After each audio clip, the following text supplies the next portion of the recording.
Best Friend Plays House, 1977. It's funny to think how we would fight and fight. I wanted to be the secretary. No, you wanted to have the date tonight.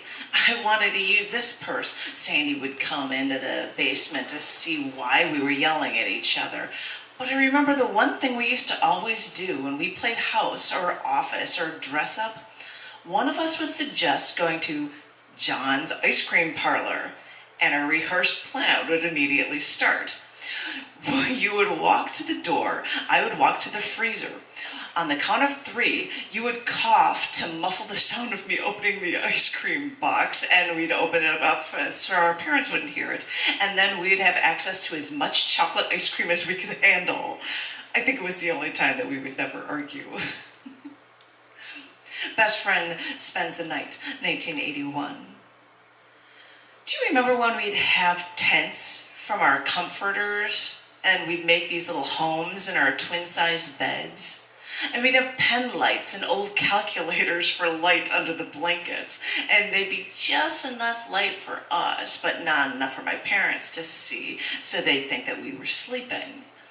I remember I'd always hog the lights, the little calculator that would light up green that Sandy gave me, the yellow pen light that was running out of power anyway, or that pocket video game with red numbers that lit up the screen. And I would always use the dowel rod from the bear's pennant that hung in the corner from my apple green bedroom to hold up my blanket. You would have to make do with whatever else you could find. God, I was a bratty kid. You should have stood up to me.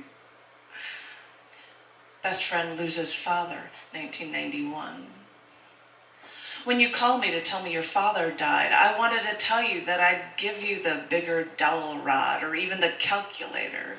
I heard you crying from that goddamn hollow plastic telephone, and I remembered how you always would come over because you wanted to stay away from your own home, from your own family. As if my family was much better. But now you're crying for him back when all of your life you ran for him. And I wanted to bring him back for you, but I couldn't. So I did what I do best. I got drunk at a local bar. I found some friends who happened to be there, and they consoled me for your loss.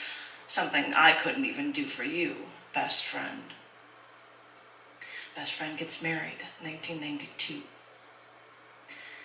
I know I got aggravated when you got hysterical over your wedding plans, when you couldn't find the right hurricane lamp covers over the centerpieces for the tables at your reception. Maybe they'll have them at the warehouse, Janet, but why don't you come with me? You can do all the talking. You know what I'm talking about. And then you would get all and then you couldn't get all 300 chocolate guitars wrapped in tulle, then cellophane, and then tied with gold foil with stars on it, then tied with picks that you punched holes in, picks that said on them, Sheri and Warren.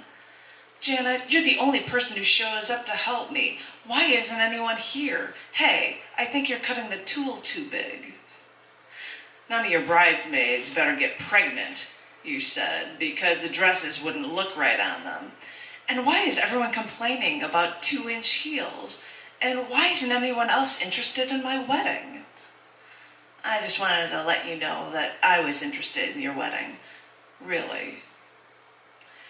I was interested in the French doors you got for your pantry in your new home. I wanted to make sure that the shine didn't come off the beads on the wedding dress. Then they sent it to the cleaners. I wanted to see if that dress could fit me. Probably not. You're so petite. And just think, you used to be taller than me when we were younger, playing Barbies on the pool table in the basement. I think I had a wedding dress for Barbie. The dream dress, and now I'll get to see you in that dress too. The other day my father said that he's glad that one of his daughters got married without him having to foot the bill. He thought you'd laugh at that.